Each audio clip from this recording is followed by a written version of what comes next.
За эрүүл мэндийн багц хувьд болон түүнд одоо нийслэлэн гарсан дүрм журам стандартын хэрэгжлийг хангуулахад эрүүл мэндийн чанарын хяналт одоо хийгддэг. За сүүлийн нийслэлд үйл ажиллагаа явуулж байгаа эрүүл мэндийн байгууллагын бол 1400 гаруй одоо эрүүл мэндийн байгууллага байдаг. Үүнээс сүүлийн 2 жилд бол одоо 480-аад одоо эмнэлэг одоо төлөвлөгөөтгөн шалгалтанд хамрагдсан байгаа. Төлөвлөгөөтгөн шалгалтанд хамрагдахад одоо яаж хамрагддаг юм бэ гэхэд мэргэжлийн хяналтын байгууллагаас бол одоо эрсдэл суурилсан гэн шалгалтыг одоо хийдэг. Тэгэхээр эрсдэл суурилсан гэн шалгалтанд одоо хяналтын хуудсыг боловсруулж одоо бол 11 одоо хяналтын хуудсыг одоо ашиглаж байгаа. Энд бол одоо эрүүл мэндийн байгууллага эмч мэргэжилтний эрх үүргийг бол одоо эрүүл мэндийн тухай хуулиар одоо үүргийг одоо заасан байдаг. Энийг хангуулж ажиллахад бол ажилтдаг. За хоёрдугаар гэх юм бол энэ эрүүл мэндийн одоо чиглэлээр үйл ажиллагаа эрхлэхэд заавал тусгай зөвшөөрөл авдаг. Энэ тусгай зөвшөөрөлд болохоор тавигдж байгаа шаардлага нь бол хүн хүчний асуудал нь ямар байгаа, барилга байгууламж нь ямар байгаа, тийм ээ, тоног төхөөрөмжийн хангамж нь одоо явуулах гэж байгаа үйл ажиллагаанд яг тохирч байгаа мó юм уу? Стандартын яг одоо стандарт баталгаажилт нь байгаа мó гэдэг зэрэг нөхцөл шаардлагыг хангасан тохиолдолд бол энэ энгийн эрүүл мэндийн тусламж үйлчилгээ үзүүлэх, тийм ээ, аж ахуйн нэгжид тусгай зөвшөөрөл олгодог.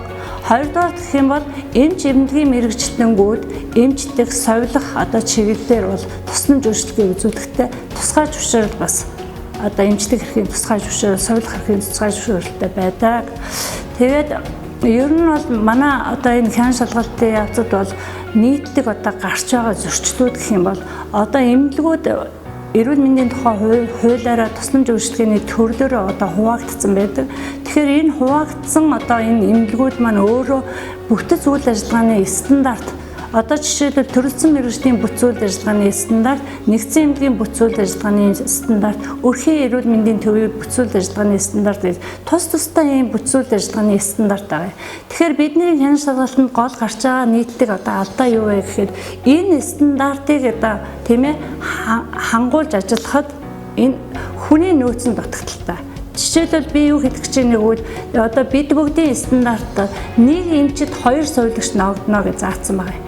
Тэгэхээр бид нар энийг хангуулад нэг эмчит 2 сувилагч ногдуулахын тулд сувилагчийн хэрэгцээ өнөөдөр энэ дутагдaltaй болж байгаа. Нэг эмчит нэг юм уу, нэг эмчит нэг сувилагч ногдохгүй энэ тохиолдол байж байгаа. За энэ бол нэг дутагдал байгаа.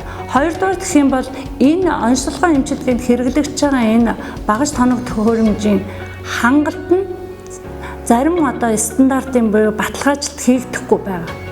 Гуравдугаарт нь орон байрны асуудал, тийм ээ, барилга байгууламж яг эмнэлгийн зориулалтаар байна уу, байхгүй нь гэдэг ийм юмдар бол зөрчлүүд одоо ингээд нэгдүгээр нийтлэг зөрчил болж гарч байгаа.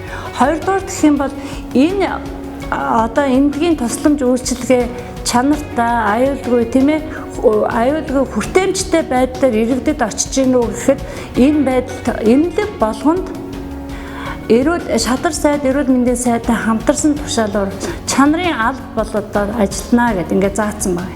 Тэгэхээр энэ бол шатандаа бол одоо энэ алба маань одоо яг одоо бүрэн дүүрэн оронтойгоор буюу бүрэн дүүрэн оронтойгоор ажиллахгүй байгаа ийм нийтлэг зөрчлүүд одоо илрээд байна. Гуравдугаар бид нар гол зөрчил нь юу гэхээр эмч эмнэлгийн мэргэжилтэн бид бүгдийн баримтлан эмнэлэг үйлчилгээнд ашигладаг, тийм ээ, стандарт эмнэлэг зүйн зааврын мөрдөлт. Тэр бол эрүүл мэндийн тухай хуулиар хүлээсэн эмч эмнэлгийн мэргэжилтний үүргийн хэрэгжилт нь хангалтгүй байна гэж үзэж байна. Ийм нийтлэг зөрчил гарч байгаа маа. Тэгэхээр бид нар яах гэж байна вэ гэхээр аж ахуйн нэгж буюу эрүүл мэндийн чиглэлээр тусламж үйлчилгээ үзүүлж байгаа эрүүл мэндийн байгууллагад бол одоо та нарын үүргийг одоо ингээд заасан учраас энийг хэрэгжүүлэхийн тулд удирдлага зохион байгуулалт нэгдүгээр сайн байх ёстой. Хоёрдугаар энэ бүтэц үйл ажиллагааны стандартаар заагдсан, тийм ээ, тусламж үйлчилгээг бүрэн дүүрэн хүртээмжтэй аюулгүй байдлаар үзүүлэх ёстой.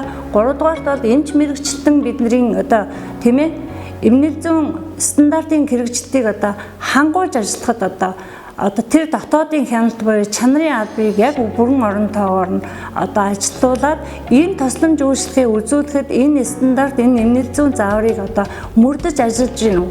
Энэ ажиллаж байгаа ажилласнараа ямар одоо ажиллаж байгаа байдалд нь одоо дотоодын хяналт шалгалтаа явуулаад энэ үнэний үр дүнгийн тооцож ажиллах шаардлагатай байгаамаа. За иргэдэд юу хэлэх вэ? Иргэд бол өөрсдөө эмчээ сонгох, тийм ээ, эмнэлгээ сонгох одоо эрхтэй. Тийм учраас эмч мэрэгчлэн бид бүгдэд одоо үзүүлэхтэй. Одоо жишээлбэл одоо арьс gooцлын эмдэг гэдэг, тийм ээ. Энэ эмдэг дээр бол одоо та сонгоод очлоо гэхэд эмнэлэг нь ямар юм бэ? Тусгай зөвшөөрөл байна уу? Эмч мэрэгчлэлт нь ямар юм бэ? Энэ чиглэлийнхаа, тийм ээ, одоо нарийн мэрэгчлэлтэй эзэмшсэн юм уу? Тэнд ашиглаж байгаа багаж тоног төхөөрөмж нь ямар юм бэ? Баталгаажсан юм уу? Баталгаажаагүй юм? Энд хэрэгжиж байгаа эмнэлгийн хэрэгсэл нь одоо баталгаар бүртгэлтэй юм уу? Бүртгэлгүй юм уу гэдэг дээр өөрсдөө бас хяналт тавьж ажиллах нь зүйтэй байдаг юм аа.